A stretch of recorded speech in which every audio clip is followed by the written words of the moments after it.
Cultura Geral. Apoio Faculdade Milton Campos. Conceito máximo no MEC. A faculdade com maior número de aprovados na OAB.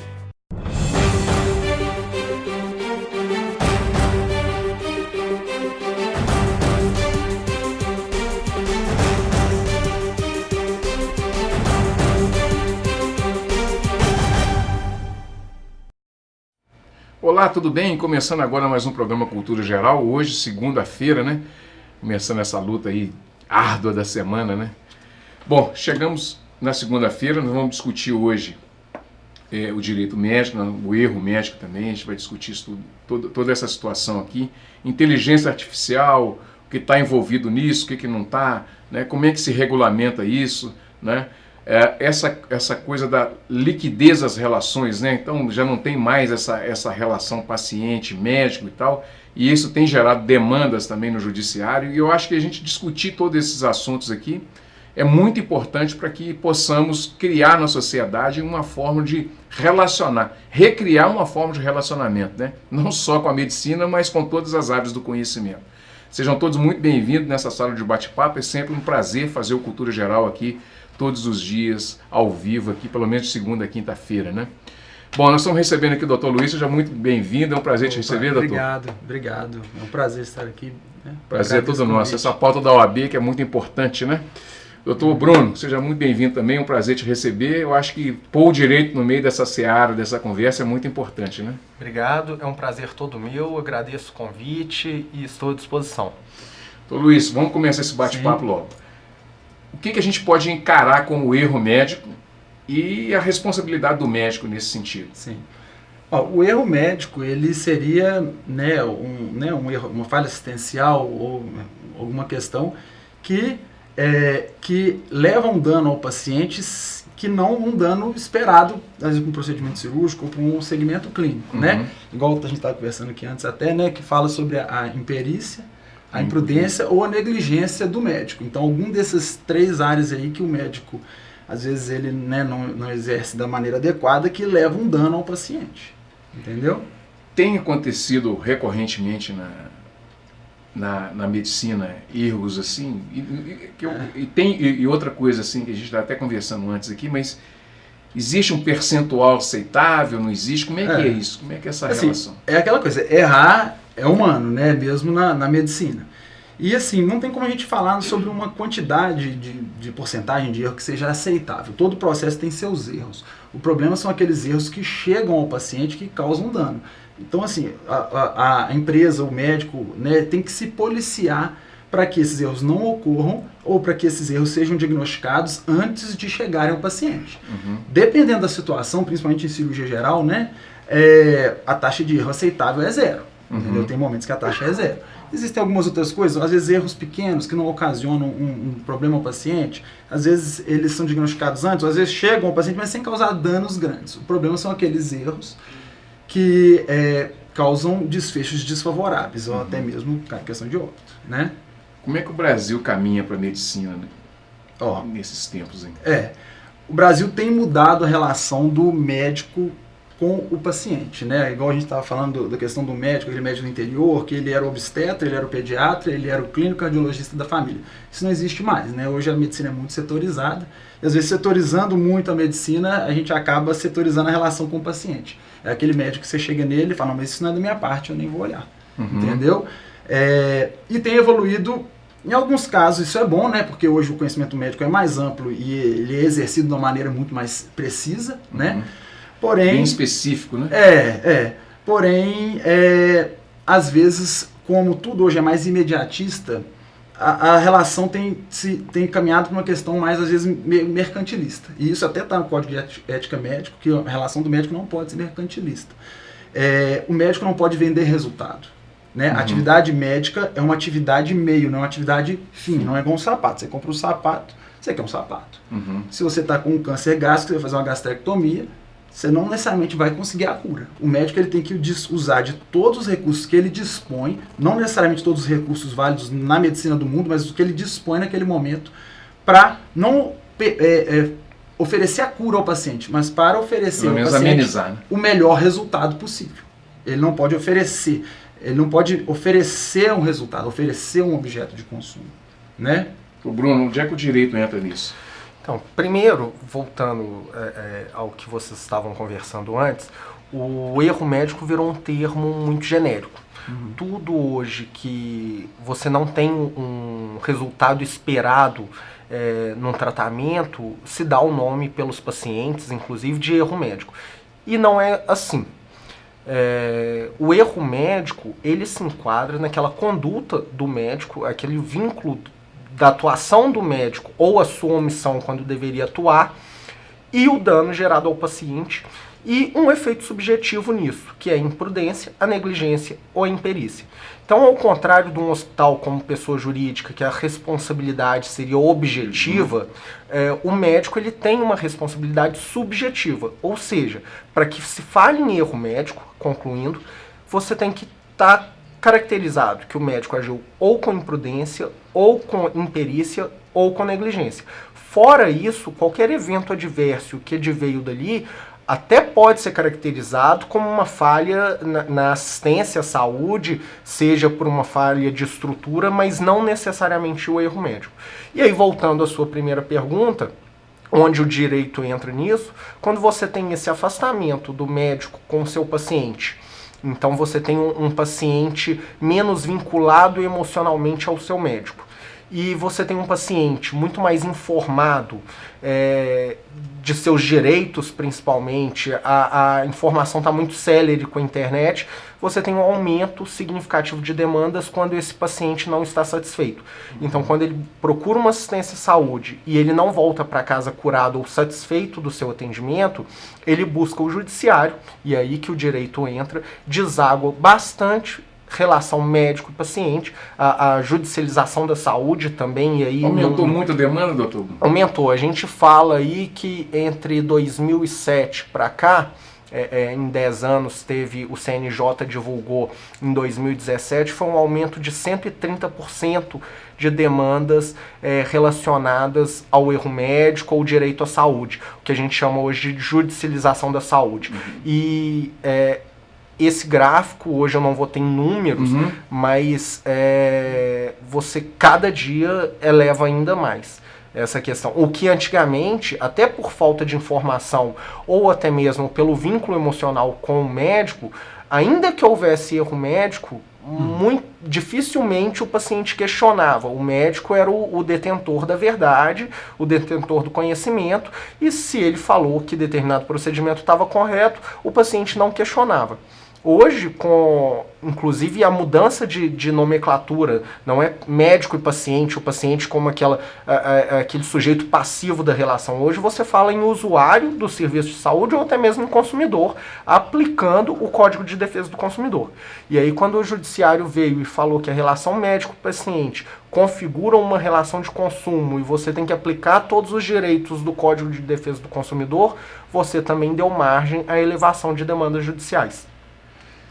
Onde é que o doutor Google entra nisso tudo aí, gente? Uma pergunta boa. Vou começar com o Luiz. Onde é que o doutor Google entra nisso aí? Porque os médicos sofrem com isso também. Já várias vezes eu fui questionado assim, mas eu tenho essa doença aqui, o tratamento não é esse, o tratamento é outro.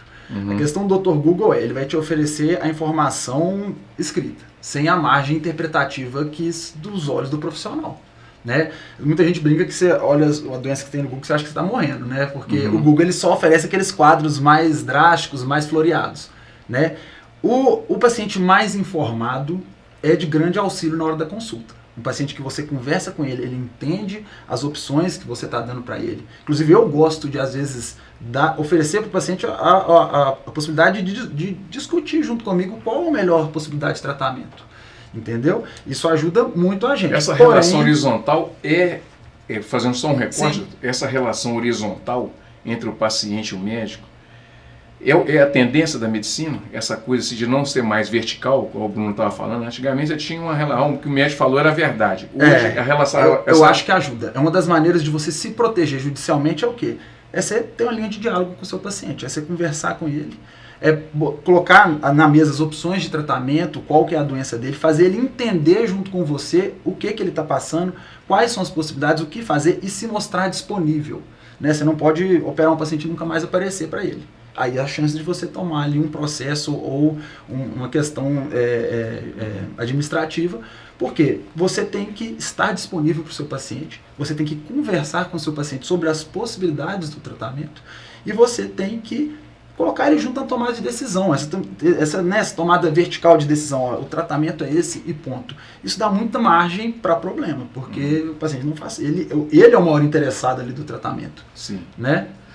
Sou Bruno, essa relação jurídica que é criada nessa relação médico-paciente e tal, ela interfere também na profissão do médico? Você entende que isso pode também, judicialmente, quando ele é acionado judicialmente, isso pode interferir na profissão dele também? Com certeza, você muda toda a atuação do médico nesse aspecto. Primeiro, a questão da horizontalização da relação, você tem hoje um direito do paciente, que é a autonomia de vontade. Isso é garantido, inclusive, constitucionalmente. O paciente ele não pode ser submetido a nenhum tipo de tratamento sem a vontade dele. Se ele tiver a possibilidade de decidir, se ele for capaz para decidir, é dele a última palavra de determinado tratamento. E se ele não tiver capacidade, é do representante legal dele. O médico hoje, e há muito já não pode impor nenhum tratamento ao paciente que ele não queira. Então hoje a gente discute inclusive diretivas antecipadas de vontade, testamento vital, que são termos que o paciente em situação de terminalidade de vida, em doenças incuráveis, ele já deixa, enquanto lúcido, várias diretrizes do que ele quer ou não fazer quando ele não estiver mais lúcido. Então, se ele não quer ser ligado à máquina, se ele não quer ser entubado, se ele não quer ficar com ventilação, respiração mecânica, isso tudo ele pode dispor. Hoje, o médico é obrigado a seguir pelo Código de Ética Médica as orientações que estão deixadas. Inclusive, a gente aconselha a registrar em cartório essas diretivas antecipadas, ou melhor, esse testamento vital. E mais do que isso, com o aumento da judicialização, você tem, e aí interfere no dia a dia do profissional médico, você tem um medo maior desse profissional. Então ele passa a adotar hoje uma medicina que a gente chama de medicina defensiva. É mais uma medicina preocupada em se defender, olha, eu não posso ser processado amanhã, do que propriamente preocupado 100% com o paciente. Isso não é adequado, você encarece todo o sistema de saúde por causa disso, você tira o foco maior da assistência à saúde, que é o paciente, inclusive é o primeiro princípio do Código de Ética Médica, é que todo esforço tem que ser voltado para o paciente, e você passa a ter uma atuação mais preocupado com esse paciente não pode me processar amanhã. Você passa a ter uma visão de que o paciente é um inimigo em potencial. E aí o Dr. Luiz pode falar isso melhor do que eu, em situações que o protocolo, você vai diagnosticar aquela doença com exames clínicos e toda a ciência médica ensina que determinada doença, como uma sinusite, ou os exemplos o Dr. Luiz vai poder melhor falar, mas que é exame clínico mesmo, você não precisa de exames para diagnosticar. Você tem um médico hoje para qualquer coisa, ele não toca mais no paciente e ele pede exame para ele documentar que aquele laudo que ele vai dar, aquele diagnóstico que ele vai dar, está documentado em exames. Você encarece todo o sistema, porque os exames são caros, então você tira mais dinheiro do SUS para fazer exame, e aí onde você tem vários exames de alta complexidade sendo realizados em hospitais do SUS, você não consegue ter exames básicos na saúde básica, num posto de saúde que deveria estar disponível para toda a população. Então isso você já muda o cenário de saúde. Na saúde privada, você tem aumento significativo dos planos de saúde, porque eles passam a gastar mais com exames que não necessariamente seriam indicados, e você tem também uma exposição maior ao risco, porque você passa a qualquer coisa, você manda o paciente para fazer um raio-x, você está expondo ele à radiação que às vezes é desnecessário, só para documentar para amanhã o médico ter... Não, foi o exame que me falou que ele tinha isso. Não foi minha análise clínica, então não foi erro meu. Então isso muda o cenário da saúde. Bom, gente, deixa eu fazer um intervalinho, daqui a pouquinho a gente volta, a gente toma uma aguinha aqui, daqui a pouquinho a gente volta com mais Cultura Geral.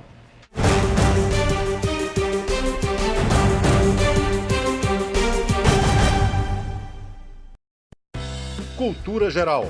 Apoio Faculdade Milton Campos. Conceito máximo no MEC. A faculdade com maior número de aprovados na OAB. Agora, Nova Lima tem planejamento. A Prefeitura enxugou a máquina para investir no que realmente interessa.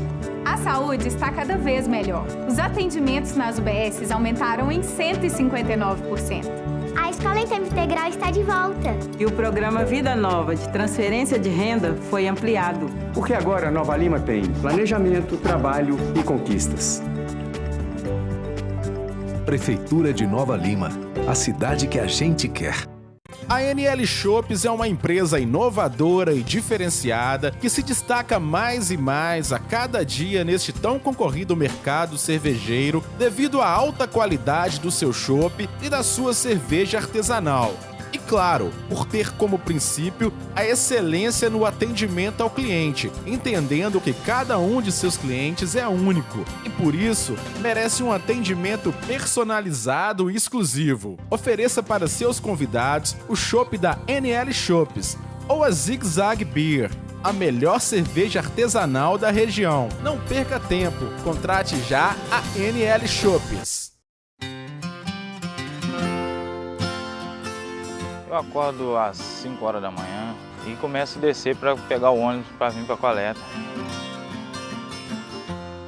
Oi galera, eu sou o Fábio, vim mostrar para vocês como é que é o meu dia na coleta, vamos lá? A gente trabalha alegre, sorri o tempo todo e vê todo mundo que a gente conhece nas ruas e trabalhando normal, tranquilo. Carro demais na rua, um de um lado, um do outro, tem que dar ré, que é difícil demais. Tem gente que bate palma pro serviço, mas tem uns que nem tchum pra gente. Mas a gente trabalha sorrindo pra eles e eles não tá nem sabendo o que tá acontecendo, a gente passa rindo, brincando. Tenho 18 anos de coleta de lixo. Tem muitas pessoas que embalam o lixo direito e tem outras já que não embalam. Vamos colaborar com nós aí, pessoal, para nós fazer um trabalho bonito na cidade e a cidade ficar mais limpa. Cultura Geral. Apoio Faculdade Milton Campos. Conceito máximo no MEC. A faculdade com maior número de aprovados na OAB.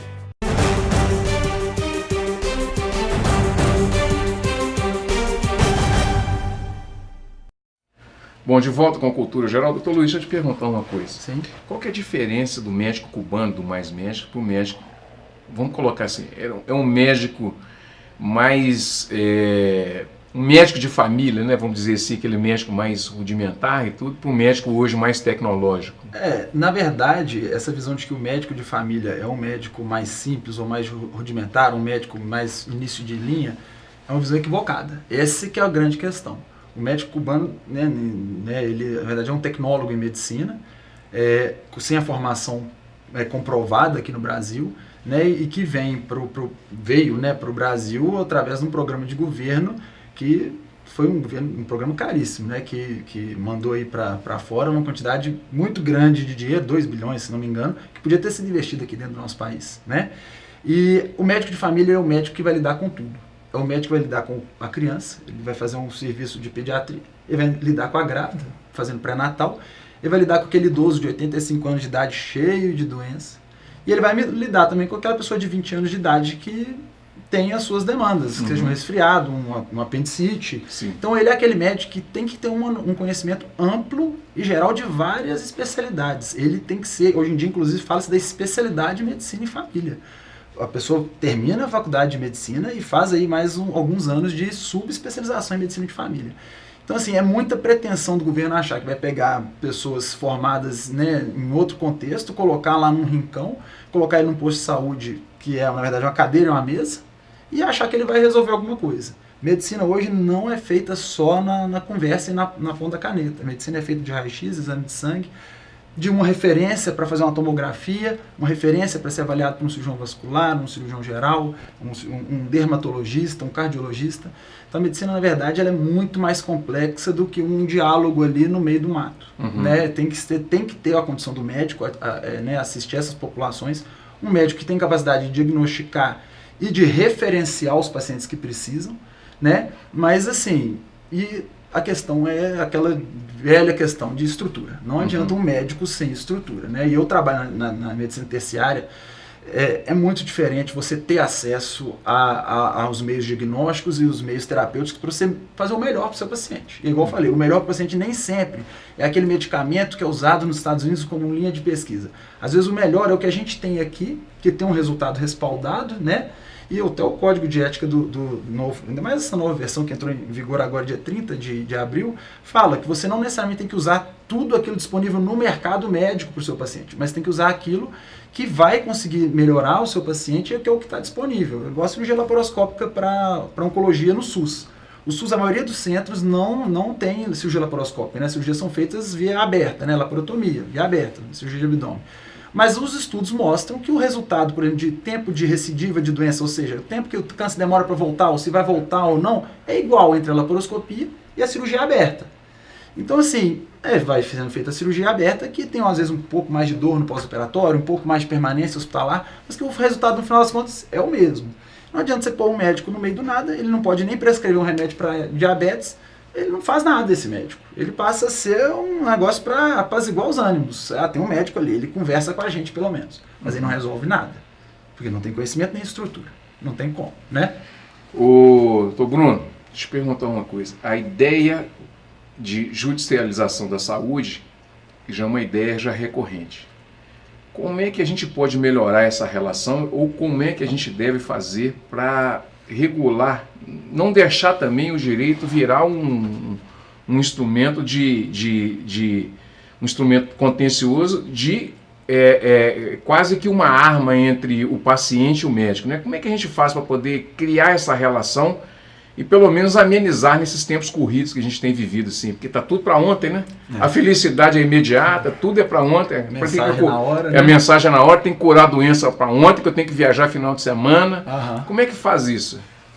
É uma pergunta boa, né? Pode parecer contraditório, mas da mesma forma que a informação fez com que aumentasse as demandas judiciais na área da saúde, acredito eu que seja a informação que vai fazer com que esse problema se resolva ou diminua. Um paciente bem informado, mas não informação vazia só dos seus direitos, eu tenho direito a isso, mas informado de toda a complexidade da saúde, de quanto custa manter a saúde pública no Brasil, por exemplo, de como que funcionam os mecanismos de saúde, onde que eu procuro quando eu estou apresentado determinado tipo de doença. Acontece muito de pacientes procurarem o judiciário alegando negativa de atendimento, por exemplo. Porque ele começa a passar mal em casa e ele procura um hospital de alta complexidade. Ele vai bater na porta de um hospital das clínicas, de um João 23, procurando atendimento naqueles hospitais que não são feitos para isso. Eles são hospitais de alta complexidade que atendem pacientes, na sua maioria das vezes, já encaminhados por outros médicos por uma triagem. Situação muito mais complicada. Exatamente. Né? E aí você teria, para um atendimento de emergência, comecei a passar mal, as unidades de pronto atendimento, as UPAs. Ou então, se eu tô com uma dor de cabeça corriqueira que já está uma semana, não é uma unidade de pronto atendimento que vai ter a capacidade de te tratar, porque às vezes é um tratamento que precisa ser corriqueiro. Então, e isso eu estou falando a nível de SUS, você vai procurar uma unidade básica de saúde, um posto de saúde, para ter um acompanhamento médico. E muitas vezes a população não tem esse conhecimento. E de outro lado do médico, a primeira coisa que ele tem que ter também é esse conhecimento, e mais do que isso, saber informar o seu paciente. O que tem elevado as demandas também, como eu falei no início, é a relação médico-paciente esfriada. É aquele médico que já atende o paciente com desatenção. Às vezes o paciente procura um médico precisando de uma atenção, ele quer ser tocado. E o médico é frio, trata mal o seu paciente, não tem a paciência adequada com ele. E aí, por mais que o médico seja um excelente médico e que atue da melhor forma possível, aquele paciente vai sair dali insatisfeito, porque o médico não tocou nele, porque o médico não examinou, porque o médico não escutou os problemas do paciente. E aí, se tiver alguma consequência do seu tratamento, que às vezes é consequência lógica, que ia ter mesmo, ele vai procurar o judiciário porque ele está com um conflito com aquele médico. Então, uma boa relação médico-paciente, um médico preocupado de verdade com o seu paciente, uma informação mais detalhada, e aí isso também é a cargo da administração pública, informar os usuários, os cidadãos, de onde tem que procurar, quando tem que procurar, e uma consciência coletiva. O paciente saber que se ele está com uma dor de cabeça que pode esperar amanhã, ele não vá para um pronto atendimento na madrugada, sendo que estão chegando os casos ali urgentes, e que ele vai ser recebido na triagem com ficha verde, e vai passar 10 horas ali atendendo, e vai brigar porque está demorando, mas porque eles estão ali para tratar coisas urgentes. Se ele sente que ele pode esperar para ir num posto de saúde no dia seguinte, que ele tenha essa consciência, uma consciência universal de que o tratamento não é para ele. O direito é para mim, independente do que os outros tenham direito. Se me permite, hoje a gente vê muito a cultura do pronto-socorro, né? Que é essa questão, né, do imediatismo que a gente tem hoje, né? Você manda uma mensagem, logo você tem a resposta, você quer, né? Você viaja hoje, você está em 6 horas, está do outro lado do mundo. Então chegou essa cultura do pronto-socorro. Você tem um problema, você vai ao pronto-socorro para resolver esse problema. Só que, é igual a gente está falando, a medicina não é matemática, ela é uma ciência humana, né? Cada paciente, cada organismo responde de uma maneira. Muitas das vezes o paciente ele quer, naquela consulta de 5 minutos, que às vezes é 5 minutos que o médico tem mais 20, 30 para atender, ainda mais agora nesse surto de dengue, né? Ele quer que o problema dele seja resolvido. Mas muitas das doenças, principalmente na minha área, na cirurgia geral, uma apendicite, ela pode começar com a dor abdominal e pode ter ou não diarreia, ela pode ser uma dor inespecífica, e que naquele momento o clínico que atendeu, às vezes o clínico, né, nem foi o cirurgião, ele fala assim, não, isso pode ser uma diarreia, vamos observar, não sei, vamos ver. E aí o paciente vai, daqui a 3 dias ele volta para a apendicite, ele vira assim, tá vendo, aquele clínico, ele estava errado. Mas é porque a gente tem um tempo no nosso organismo. As doenças, elas não acontecem de uma hora para outra. É uma sinusite que no primeiro momento não precisava de antibiótico, precisa de uma reavaliação, no segundo momento precisa. É uma apendicite que era inespecífica e depois ela se tornou específica. Mesmo porque se acontecesse é mal súbito, né, doutor? E tem os males súbitos, né? E as coisas que, né, de gravidade maior que tem que ser buscada a urgência. Mas muito do que a gente vê hoje em pronto-socorro direto, às vezes é pacientes de 20 anos de idade, insatisfeitos com a carreira, que não querem trabalhar, que vão para lá para pegar um atestado, e a gente vê o outro lado. Tem muito médico que vai para o pronto-socorro para dar atestado, ele não vai para dar diagnóstico, ele vai para dar atestado. Então, assim, é uma via de mão dupla aí negativa, né? Que é essa cultura do pronto-socorro, né? De querer resolver imediatamente. Mas muitas das vezes um segmento no consultório, com um médico, às vezes, que já conhece o seu histórico, é muito melhor do que você ficar indo no pronto-socorro toda hora. Né? Bom, gente, chegamos ao final do programa Cultura Geral. Nós recebemos aqui hoje para falar sobre essa questão do direito médico, né? Eu acho que é muito importante. Dr. Luiz, Dr. Bruno, muito obrigado pela participação de vocês. Voltamos amanhã, se Deus quiser, com mais Cultura Geral. Amanhã nós vamos reprisar o programa aí de direito tributário, né? Brasil e Argentina, em defesa da não bitributação. Um grande abraço e até amanhã, se Deus quiser, com mais Cultura Geral. Obrigado.